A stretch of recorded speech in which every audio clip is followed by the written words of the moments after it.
Hello, everybody. Today is Monday, April 13th, 2020. We're going to do some number corner together. So let's take a look at our calendar so far.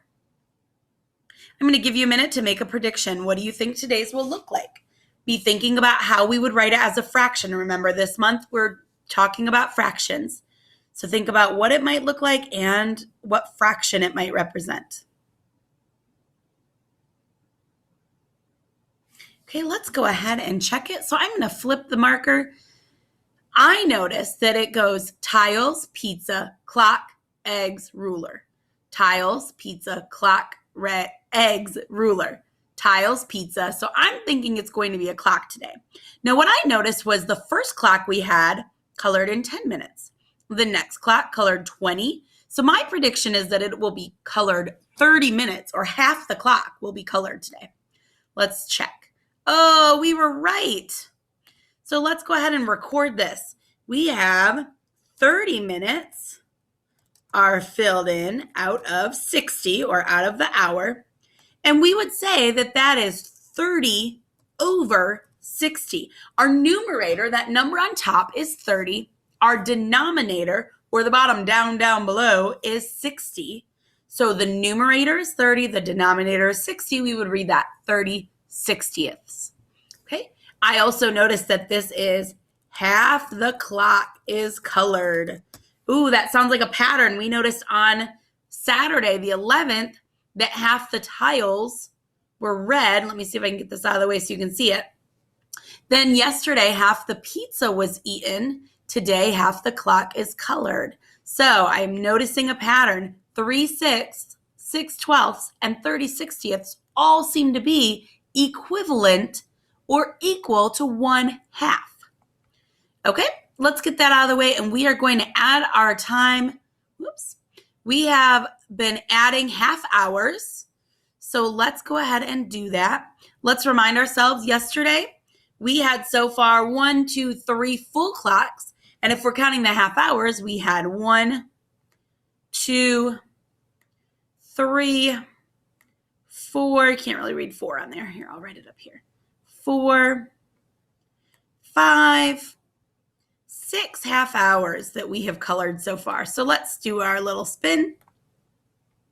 And we're adding one more half hour today. So we're going to color in another half hour. Okay, so we're going to go, half the clock. We're adding half an hour. Now, yesterday or Friday when we did this, we said that we had 60 minutes, 120 minutes, 180 minutes so far. Now, if we had 180 minutes and we're adding 30 more minutes because that's half an hour, we have 180 plus our next 30. Take a minute and see if you can figure out what that would be.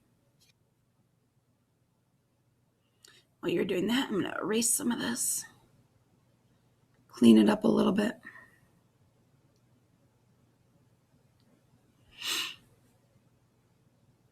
Did you figure it out? 180 plus 30? Well, 0 plus 0 is 0. I can do 3 plus 8, and that gives me 8, 9, 10, 11. Gives me 11, so I'm going to put a 1 down and carry the other 1. And we are at 210 minutes. Let's go ahead and record that. So today we spun a 1. And we said that 1 equals 30 minutes, which is half an hour. My total minutes, though, is that 180 plus the 30. And we said that that was 210 minutes now. So we could say 210 60ths, because 60 minutes in an hour, and we have 210 of those. Or how can we write that as a mixed number? Well, we're going to look at what is our whole number. 1, 2, 3 whole clocks plus 1/2 of a clock. So if we do 3 clocks plus another half of a clock, the way we would write that is this. We would write 3 and 1/2. And that's how we write it as a mixed number. We write a big, tall whole number, and then we write the fraction part of it. Okay, the last thing we're going to do today for Number Corner is we are going to finish up the activity we started on Friday, which is fact families. I love those. And these are some fact triangles. Have you seen these before? I think you have. So I noticed that on the bottom here, I have a 2 and an 8. And I know, because I've been doing multiplication long enough, just like you guys, I know that 2 times 8 is going to give me this 16, this product. So we are going to use those 3 facts to make our fact family. Now remember, when we do a fact family, we use only those 3 numbers. And we have to have 2 multiplication equations and 2 division equations. So we would do 2 times 8 equals 16. Now use that commutative property for me.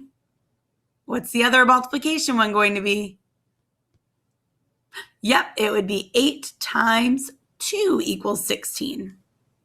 Then we do our division. Now for division, if you recall, our biggest number is usually going to be that total, and that's what we need to start with. So we're going to start by doing 16 divided by, and then we can pick one.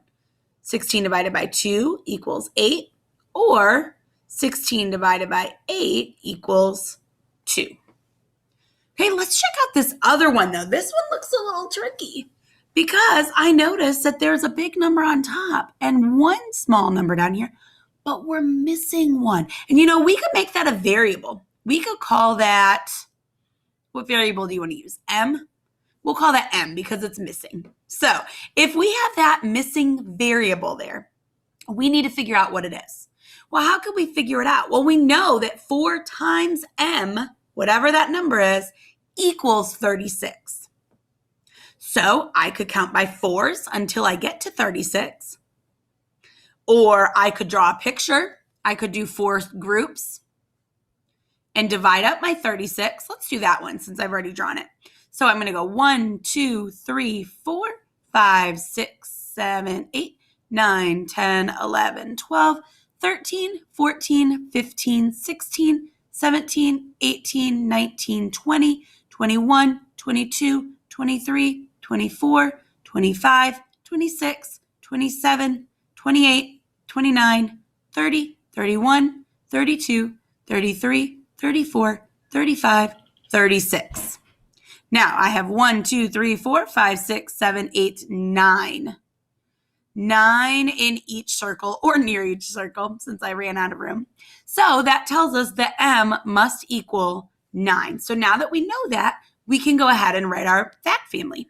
9 times 4 equals 36. 4 times 9 equals 36.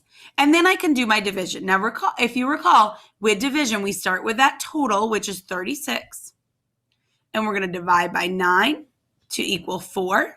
And then we can do 36 divided by 4, which will equal 9. Thanks for joining me for number quarter. I hope you come back tomorrow so that we can see what our new calendar marker is and what we spin on our calendar collector.